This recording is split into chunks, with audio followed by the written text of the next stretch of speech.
Tenali sub collector కార్యాలయంలో సోమవారం జరిగిన ప్రజా సమస్యల పరిష్కార వేదిక గ్రీవెన్స్ కార్యక్రమాల్లో 11 ఆర్జీలు వచ్చినట్లు సబ్ కలెక్టర్ సంజన సింహ తెలిపారు. వీటిలో ఎక్కువగా రెవెన్యూకు సంబంధించి 6 ఆర్జీలు ఉన్నట్లు తెలిపారు. తెనాలి సబ్ కలెక్టర్ కార్యాలయంలో సోమవారం జరిగిన గ్రీవెన్స్ కార్యక్రమంలో 11 అర్జీలు వచ్చాయి. వీటిలో రెవెన్యూకు సంబంధించి 6, మున్సిపాలిటీకి సంబంధించి 3, ఎలక్ట్రికల్ డిపార్ట్మెంట్కు సంబంధించి 1, పోలీసు డిపార్ట్మెంట్కు సంబంధించి 1, మొత్తం 11 అర్జీలు వచ్చినట్లు సబ్ కలెక్టర్ సంజన సింహ తెలియజేశారు.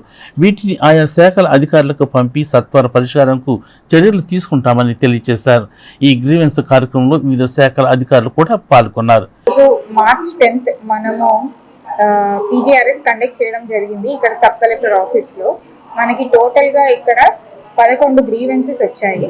రెవెన్యూకి సంబంధించి ఒక 6 గ్రీవెన్సెస్, మున్సిపాలిటీకి సంబంధించి ఒక 3, ఎలక్ట్రిసిటీకి సంబంధించి 1 అండ్ పోలీస్కి సంబంధించి ఒక సమస్య గ్రీవెన్స్ రిజిస్టర్ అవ్వడం జరిగింది. రెవెన్యూలో పట్టాదారు పాస్బుక్స్కి సంబంధించి 2, సర్వేస్కి సంబంధించి 2, హౌస్ పట్టా గురించి 1, పొజిషన్ సర్టిఫికేట్ గురించి 1 నమోదైంది. సో ఈ అన్ని గ్రీవెన్సెస్ని కూడా రెస్పెక్టివ్ ఆఫీసర్స్కి ఇవి పంపించడం జరుగుతుంది. అండ్ ఎంతైతే మనకి నిర్ధారిత సమయం ఉందో దాని లోపల గ్రీవెన్స్ రిజాల్వ్ చేయడం జరుగుతుంది. సో ఈ గ్రీవెన్స్ రిజాల్వ్ చేయడం అప్పుడు మనం ఎంక్వైరీ కండక్ట్ చేసి ఎంక్వైరీ రిపోర్ట్ కూడా దాంట్లో ఫర్నిష్ చేసి ఏదైతే మనకి ఎంక్వైరీ రిపోర్ట్లో వస్తుందో దాన్ని అప్లికెంట్కి కూడా మళ్ళీ చెప్పి వాళ్ళకు కూడా అర్థం చేసి అప్పుడు క్లోజ్ చేస్తారు. సో ఇవి ఇలా క్లోజ్ చేయడం జరుగుతుంది. Thank you. కాగా తెనాలి తహసీల్దార్ కార్యాలయంలో జరిగిన గ్రీవెన్స్ కార్యక్రమానికి 4 అర్జీలు వచ్చినట్లు తహసీల్దార్ KV గోపాలకృష్ణ తెలిపారు. వీటిని సత్వరం పరిష్కరిస్తామని ఆయన తెలియజేశారు. అందరికీ నమస్కారం. చాలా రోజుల తర్వాత ఈ మధ్యలో మనకి ఎలక్షన్ కోడ్ ఉండటం వల్ల కానివ్వండి, ఏదేమైనప్పటికీ చాలా రోజులు ఈ గ్రీవెన్స్ అనే కార్యక్రమం జరగలేదు.